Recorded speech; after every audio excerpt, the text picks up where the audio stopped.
Assalamualaikum warahmatullahi ta'ala wabarakatuh. Selamat pagi murid-murid. Baik, hari ini kita akan sambung semula pembelajaran kita sejarah tahun 4, iaitu unit 3, sejarah sekolah.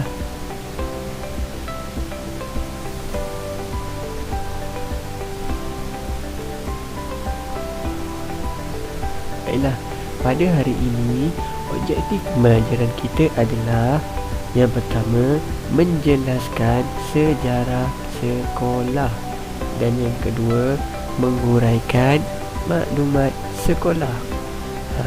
Murid-murid ingat lagi tak pada kelas pembelajaran kita sebelum ini kita telah belajar tentang nama sekolah dan alamat sekolah.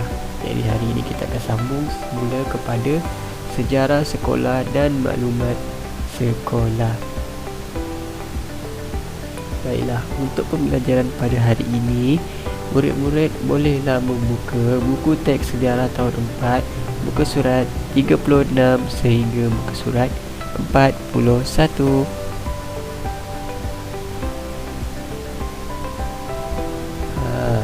Apa itu sejarah sekolah? Sejarah sekolah adalah merujuk kepada sejarah penubuhan dan peristiwa penting yang berlaku di sekolah. Sejarah penubuhan dan peristiwa penting. Sejarah sekolah boleh dicatatkan dalam bentuk garis masa. Murid-murid tahu tak garis masa tu bagaimana? Mari kita lihat contoh garis masa. Ini adalah bentuk garis masa seperti yang murid-murid boleh lihat. Ada tahun,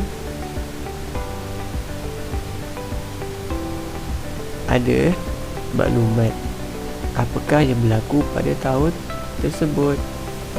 Ini adalah cara untuk kita melihat sejarah sekolah tersebut daripada penubuhan sehingga kepada yang terkini. Untuk kali ini mari kita lihat contoh, iaitu sejarah sekolah kebangsaan Perbatang Tok Mahat. Mari kita lihat. Pada tahun 1890, sekolah ini diasaskan pada tahun 1890. 1890 ni sekolah ni diasaskan. Sekolah ini mendapat nama sempena Kampung Perbatang Tok Mahat. Nama sekolah ni daripada nama apa? Nama kampung. Dan dikenali oleh penduduk tempatan dengan nama Sekolah Itik. Pada masa itu dikenali sebagai Sekolah Itik. Pada awal-awal penubuhan sekolah ini, iaitu pada tahun 1890, sekolah ini ada 3 buah bilik darjah sahaja. Bayangkan betapa kecilnya, ada 3 buah bilik darjah sahaja. Seterusnya pada tahun 1956, nampak sekolah ini telah bertambah bilangan muridnya. Jadi sekolah ini telah dipindahkan ke tapak yang lebih luas. Pada tahun 1956 kita boleh lihat sekolah ini ada 7 buah bilik darjah sahaja.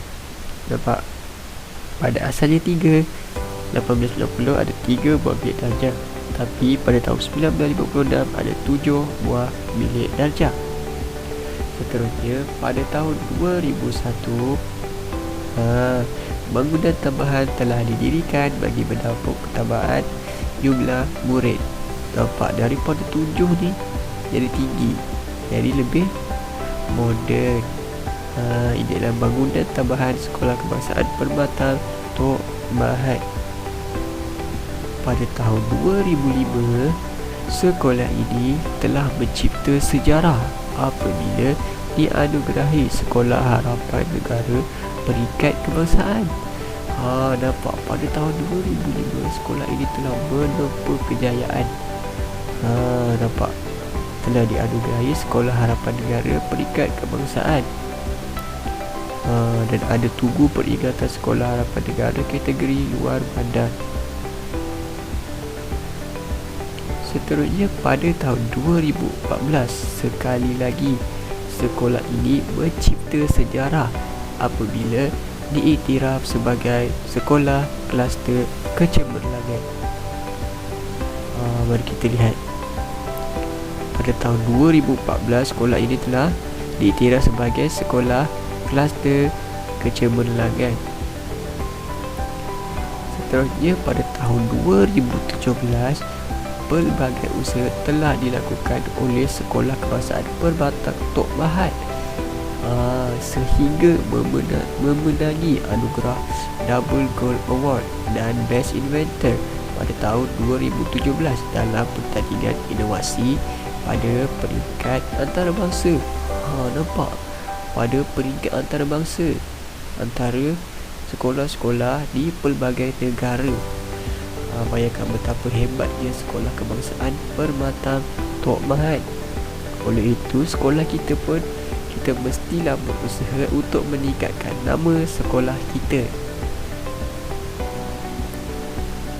Semua lihat ya macam mana garis masa, tahun, dan ada adat panah yang menunjukkan pada masa yang awal-awal penubuhan sehingga masa yang terkini.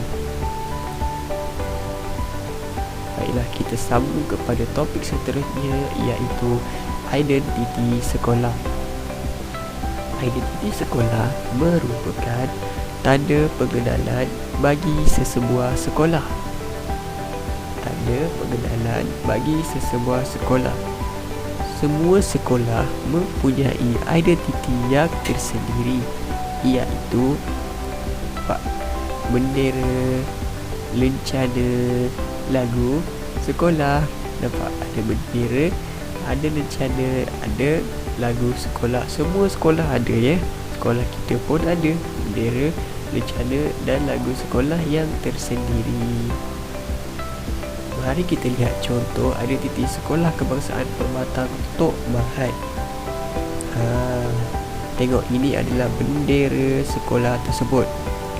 Bendera melambangkan kemegahan dan kebanggaan sekolah. Setiap warna ada maksud yang tersendiri.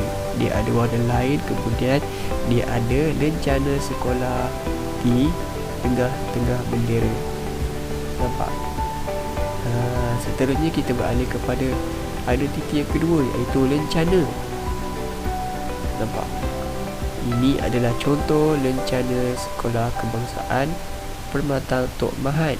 Nampak? Semua ada maksudnya. Contohnya adalah obor. Apa guna obor ni? Melambangkan apa? Obor melambangkan kejayaan yang ingin dicapai oleh sekolah ini.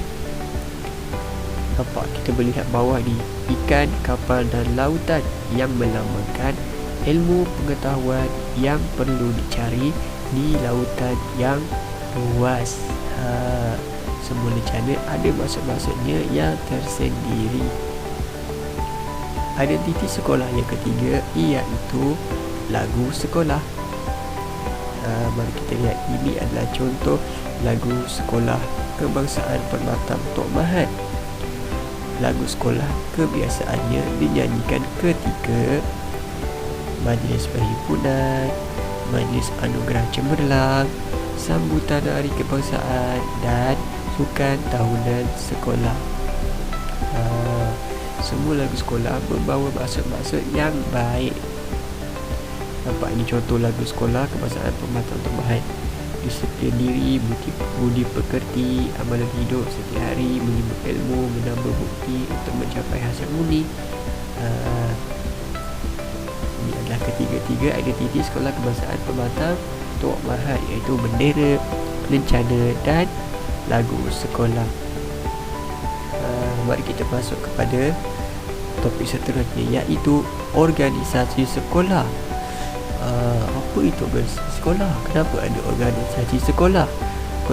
Organisasi sekolah terdiri daripada guru besar, penolong kanan pentadbiran, penolong kanan hal ehwal murid dan penolong kanan core curriculum. Gunanya untuk apa? Untuk memastikan pentadbiran dan pengurusan sekolah berada dalam keadaan teratur. Ini adalah contoh organisasi sekolah kebangsaan pelbagai Tok Mahat pada tahun 2019. Kita lihat, dapat atas sekali di setiap sekolah adalah guru besar yang memegang pentadbiran tertinggi di sekolah. Ini adalah contoh carta organisasi sekolah kebangsaan pelbagai Tok Mahat pada tahun 2019. Pertama adalah guru besar, dapat ada nama dia Abdul Halim bin Aris, dibantu oleh penolong kanan pentadbiran, penolong kanan hal ehwal murid dan penolong kanan kurikulum. Nampak semua ada muka dan ada nama-namanya, murid kanan kurikulum. Ini adalah contoh carta organisasi sekolah kebangsaan Perkhidmatan Tok Mahat pada tahun 2019. Baiklah, itu saja yang kita akan belajar pada hari ini. Ingat lagi tak apa yang kita belajar pada hari ini? Kita belajar tentang apa?